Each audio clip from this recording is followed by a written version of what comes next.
भारतीय अशिया via Dubai यहाँ आती हैं और ये कहा जाता है कि जी अशिया कुछ और है, अंदर से सामान कुछ और निकलता है। सामान अक्सर निकलता है लग्जरी गुड आइटम्स जिनके ऊपर टैक्स लगा हुआ है, शदीद कस्टम ड्यूटीज हैं, और कहा जाता है कि जी रॉ स्टील है, कोई मसला ही नहीं। निका ना सिर्फ उन भारतीय मसनूआत के ऊपर कस्टम या ड्यूटी आयद है, बल्कि उन मसनूआत की पाकिस्तान के अंदर बरामद यानी इम्पोर्ट पर भी पाबंदी आयद है। उसके बावजूद पहले एक तो इलीगल तरीके से बॉर्डर और मुख्तलिफ ज़रियों के ज़रिए से स्मगलिंग की जाती थी भारतीय मलबूसात और मेकअप के सामान और बाकी और चीज़ें। लेकिन अब कुछ कंपनी ने गुज़श्ता 2 से 3 सालों के दौरान एक नया ट्रेंड डेवलप हुआ था कि भारतीय मलबूसात जो पाकिस्तान वो लाना चाह रहे थे, दुबई मंगवाई जाती थी, वहाँ से ऑर्डर करके पाकिस्तान लाया जाती थी, लेकिन उनके अंदर कस्टम हुकाम के साथ मिली भगत करते हुए उन कंटेनर्स के अंदर ये कहा जाता था कि इसके अंदर जो आखिरी 4 कंटेनर पकड़े गए कि स्क्रैप स्टील है इसके अंदर। और जब स्टील हो तो किसी भी एक कंटेनर को खोल के आप चेक कर सकते हैं कि इसके अंदर स्क्रैप स्टील है या क्या है। लेकिन कस्टम के डिपार्टमेंट की चूंकि मिली भगत थी, उन्हें क्लियर कर दिया जाता था।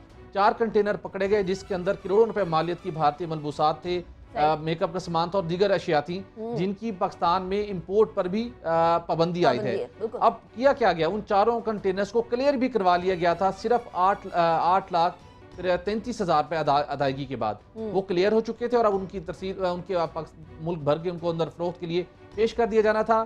चेक किया गया, कस्टम इंटेलिजेंस के जानिब से ये रिपोर्ट सामने आई।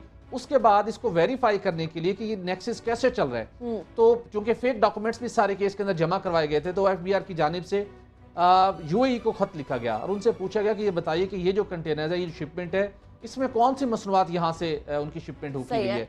तो वहाँ से उन्होंने पोल खोल दिया। बड़ा क्विक रिप्लाई करते हैं आजकल, जब से JIT ने खतो खिताबत का सिलसिला शुरू किया है UAE के साथ, तो अब वहाँ से जवाब बड़ी जल्दी मौसूल होता है। उन्होंने जवाब दिया, उन्होंने बता दिया, सब कुछ पूरा पोल खोल दिया। इन कंटेनर्स के अंदर भारतीय मलबूसात थी, भारतीय अशिया थी और उसके बाद इनके खिलाफ अब कार्रवाई का आगाज कर दिया गया। 2.5 साल से ये सिलसिला जारी था। कौमी खजाने को करोड़ों रुपए का नुकसान पहुंचाया गया है।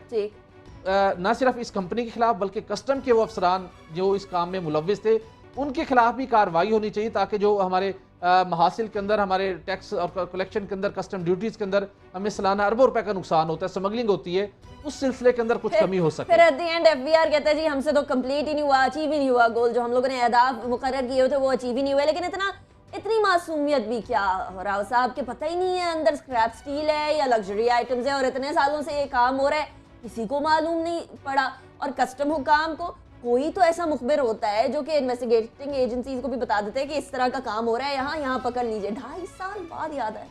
मैं ये बिजनेस करता नहीं हूँ, मैं सारी जिंदगी जर्नलिज्म में किया है, लेकिन मुझे पता है ये इंडिया से किस तरह से सामान आता है सारा।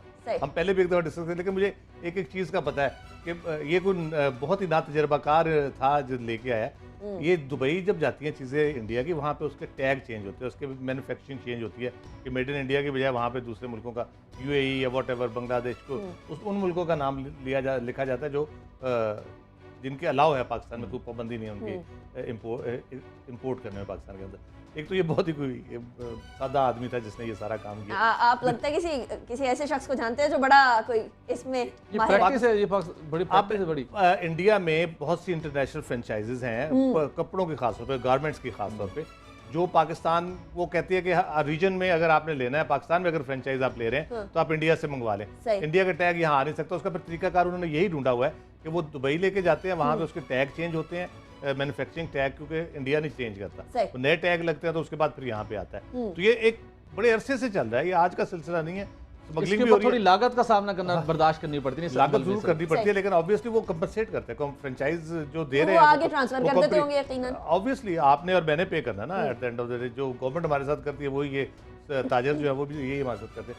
दूसरी बात ये कि FBR को जो है ना ये कार्रवाई है बुनियादी तौर पर, जो होती है ना पुलिस वाले अचानक आप देखेंगे नाका लगा लेंगे। यहाँ ट्रैफिक पुलिस ने पिछले दिनों नंबर प्लेटों के ऊपर क्या हंगामा बर्पा किया होता, अब क्या हो रहा है वहाँ पे, कुछ भी नहीं हो रहा। इसी तरह से बूट लेगर्स के खिलाफ एक एक्शन होता है 4 दिन, उसके बाद फिर पूरा साल खामोशी हो जाती है। तो ये कार्रवाई है, इसमें खामोशी नहीं होनी 8 लाख ड्यूटी के ऊपर कार्रवाई डाल दी। मुझे ब्रेक की तरफ जाना है, इतना जरूर है कि इस पे खामोशी नहीं होनी चाहिए। एक काम जो हो रहा है इलीगल तरीके से हो रहा है और इलीगल काम हो रहा है उसको पकड़ना जरूर चाहिए। इतने आसानी से कोई झूठ बोले पाकिस्तान के इदारों से और बाहर निकल जाए किसी भी तरीके से, ऐसा कैसे हो सकता है। ब्रेक